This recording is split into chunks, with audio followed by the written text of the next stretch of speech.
Excellency, the Deputy President, the Prime Cabinet Secretary, the leadership of both Houses of Parliament, the former Prime Minister, the former Vice President, all leaders present, distinguished ladies and gentlemen. This state ceremony is convened pursuant to Article 115 of the Constitution for the Presidential Assent of the Independent Electoral and Boundaries Commission Amendment Bill, National Assembly Bill number 10 of 2024. The bill was considered and passed by both Houses of Parliament, with the Senate granting its seal of approval on 17th June 2024, followed by the National Assembly on 20th June 2024. The bill establishes a roadmap for kick-starting the process of recruitment of the chairperson and members of the Independent Electoral and Boundaries Commission. Additionally, the bill expands the criteria for eligibility to serve as members of the Commission by adding expertise in accounting or information and communication technology to the existing professional qualification, which include electoral affairs, management, finance, governance, public administration, and law. Your Excellency, with both Houses of Parliament having discharged their lawmaking mandate, Your Excellency, as the head of state and government, is most graciously invited to exercise your presidential prerogative as vested in you by Article 115 of the Constitution to assent to this legislation.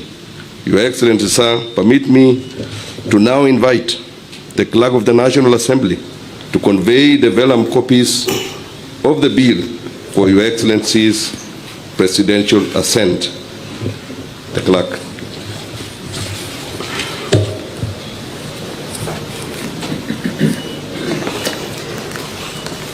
Your Excellency, these vellum copies have the consent of the Speaker of the Houses of Parliament to present these vellum copies before you for your assent. This bill, Your Excellency, is the first bill to anchor the resolutions of the Houses of Parliament with respect to the NADCO report.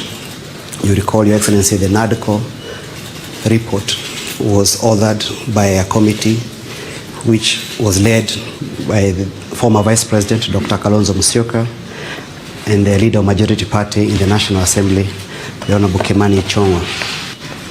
The Houses of Parliament adopted the report, both of them, and thereafter the attendant bills were published, the first one being the Iebc Amendment Bill, which was initially introduced and passed in the National Assembly in the month of May, sent to the Senate, and the Senate also passed it on 11th of June with amendments, and the amendments passed by the Senate were approved by the National Assembly on the 20th of June.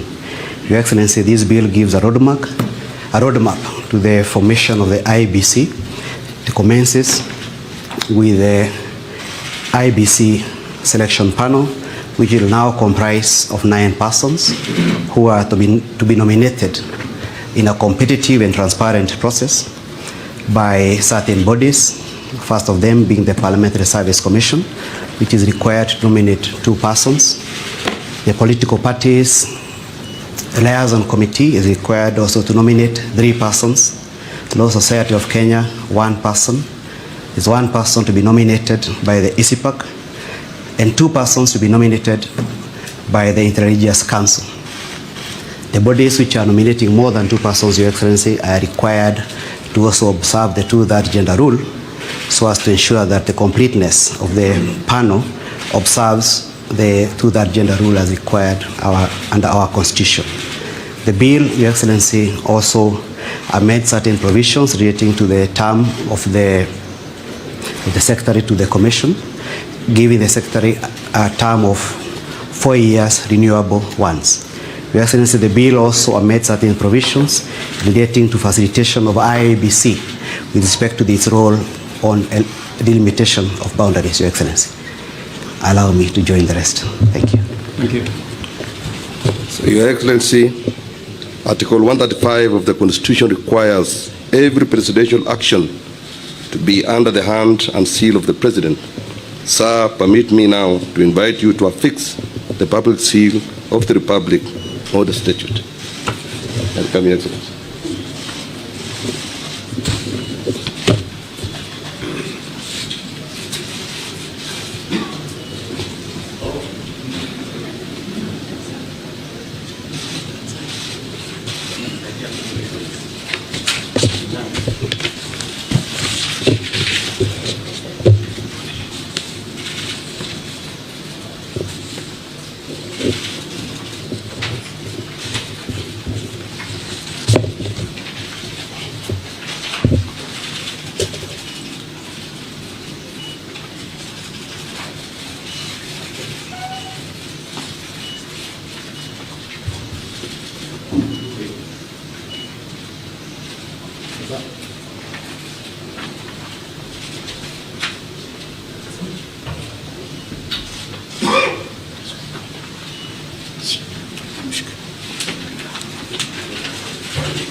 Your Excellency, in a symbolic display of the interdependence between the legislature and the executive in the management and public affairs, I kindly request that you hand over a copy of the Act to His Excellency the Deputy President, Attorney General for publication into law, the speakers of both houses of Parliament, the former Prime Minister,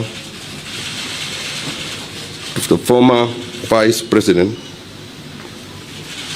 as well as to the leadership of both houses from the majority and minority parties.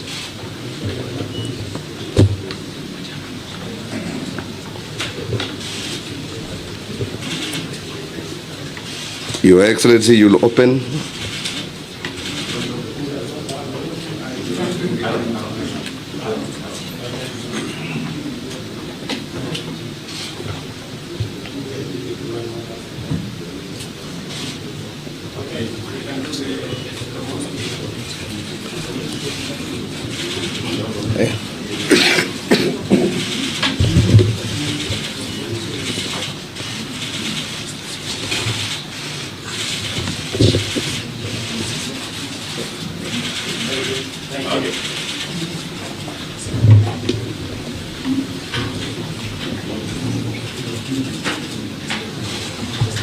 Your Excellency, you are most graciously invited to make a few remarks. I thank you, Your Excellency.